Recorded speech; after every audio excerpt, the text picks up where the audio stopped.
நாளைக்கு champions trophy ஆரம்பிக்குது. பாகிஸ்தானில் ஆரம்பிக்குது. ஃபர்ஸ்ட் மேட்ச்சில் பாகிஸ்தான் நியூசிலாந்து விளையாட போகிறாங்க. அடுத்த நாள் 20th அன்னைக்கு வந்து இந்தியா வந்து பங்களாதேஷ் கூட விளையாட போகிறோம். 23rd வந்து பாகிஸ்தான் கூட விளையாட போகிறோம். இந்தியன் டீமில் வந்து எனக்கு ஒரு பெரிய சேலஞ்ச் என்னென்னா, பேட்டிங் வந்து பிரச்சனை கிடையாது.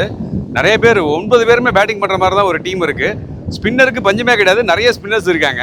அதாவது இந்த ஃபேஸ் பவுலிங்கில் மட்டும்தான் நம்மளுக்கு வந்து ஒரு வீக் லிங்க் இருக்க மாதிரி எனக்கு படுது. திருவிழாக்கு போகும்போது வந்து கோயம்பேடில் வந்து இந்த ப்ரைவேட் ஆம்னி பஸ் புக் பண்ணியிருப்போம். AC bus, double axle vehicle அப்படிலாம் சொல்லி தான் புக் பண்ணியிருப்பாங்க. ராத்திரி ஒரு 10 மணிக்கு நீங்கள் போகும்போது பார்த்தீங்கன்னா வண்டி வர்றதுக்கு 1 மணி நேரம் லேட்டாக வரும்.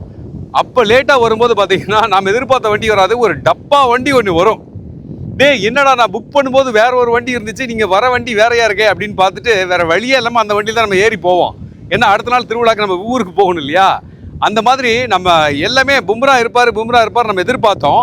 பட் பும்ரா வந்து இந்த சாம்பியன்ஸ் டிராஃபியில் விளையாடாது நம்மளுக்கு ஒரு பெரிய லெட் டவுன். நல்லா யோசிச்சு பாருங்க, ஒரு பக்கம் பும்ரா, இந்த பக்கம் ஷமி, 2 பேரும் ஃபார்மில் இருந்தாங்கன்னா பவுலிங் அட்டாக் எப்படி இருக்குன்னு பாருங்க.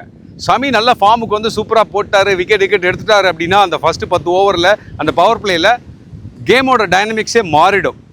ஸோ பொறுத்திருந்து பார்க்கலாம். இது ஒரு நியூ பால் கேம், அது நியூ டோர்னமெண்ட்டு, புது பிளேஸில் விளையாட போகிறாங்க. ஸோ நம்ம சாம்பியன்ஸ் டிராஃபியில் விளையாட போகிற நம்ம டீம் இந்தியாவுக்கு ஒரு வாழ்த்துக்களை போட்டு விடுங்க கமெண்ட்ஸில். என்னோட பாயிண்ட் ஆஃப் வியூவில் வீக் லிங்க் வந்து ஃபேஸ் பவுலிங் நான் சொல்லியிருக்கேன். உங்களோட பாயிண்ட் ஆஃப் வியூ ஏதாவது இருக்கா? கமெண்ட்ஸில் போடுங்க.